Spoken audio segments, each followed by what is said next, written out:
So welcome to the video lecture. So now we are going to see about the summit curve. Summit curve, it is also called as the crest curve. So the summit curves are the vertical curves with gradient upward, and they are formed when the two gradients meet, as it is being given in the next page in the figure. So the summit curves are being formed in the following four ways.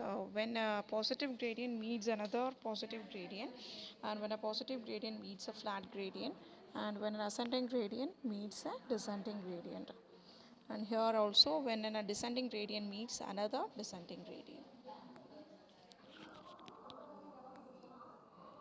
So the types of summit curves are mostly use of parabolic curves in the summit curves. This is primarily because of ease with which it can be laid out, as well as allowing a comfortable transition from one gradient to another. And the circular curves offers a equal side distance at every point on the curve. For every very small deviation angles, a circular curve and a parabolic curves are almost congruent.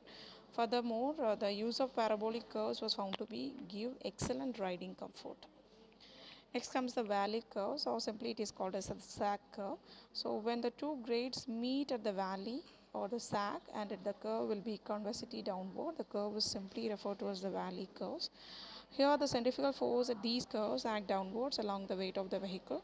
This adds to the pressure on the springs and the suspension of the vehicle. Hence the rate of change of centrifugal acceleration should govern the design of valley curves. And next here is a special consideration of the hilly areas. So the alignment through the hilly areas is slightly different from of aligning through a flat terrain. For the purpose of efficient and safe operation of the vehicle through the hilly terrain, special care should be taken while aligning the highways, and some of the special consideration for the highway alignment through the hilly terrain is being discussed below. So first and foremost, you have to see about the stability of the slopes. For hilly areas,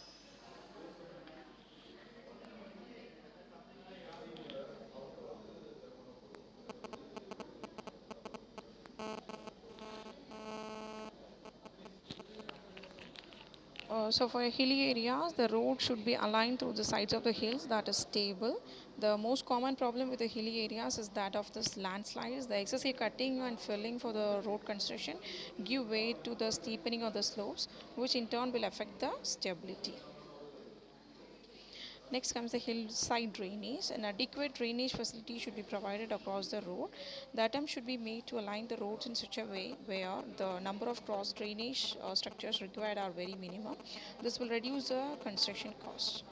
And the special geometric standards in the hilly roads are the geometric standard followed in hilly areas are different from those of in the flat terrain. The alignment chosen should enable the rolling gradient to be attained in minimum of the length, minimizing steep gradient, hairpin bends, and needless rise and fall. So ineffective rise and fall, effort should be made to keep the ineffective rise and excessive fall minimum. So you can see the hairpin curves in the hilly areas, how that alignment is being done in a hilly areas. So here the hairpin curves. The curve in a hill road which changes in direction through an angle of 180 or so down the hill on the same side is known as the hairpin curve.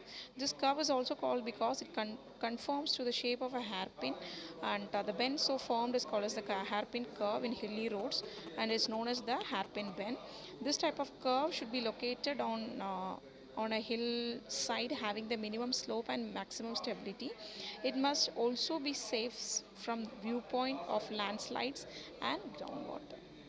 So the hairpin bends with longer arms and further space are always preferred. They reduce construction problems and expensive protection work. Hairpin curves or bends of serpentine nature or different to negotiate and should be therefore be avoided as far as possible.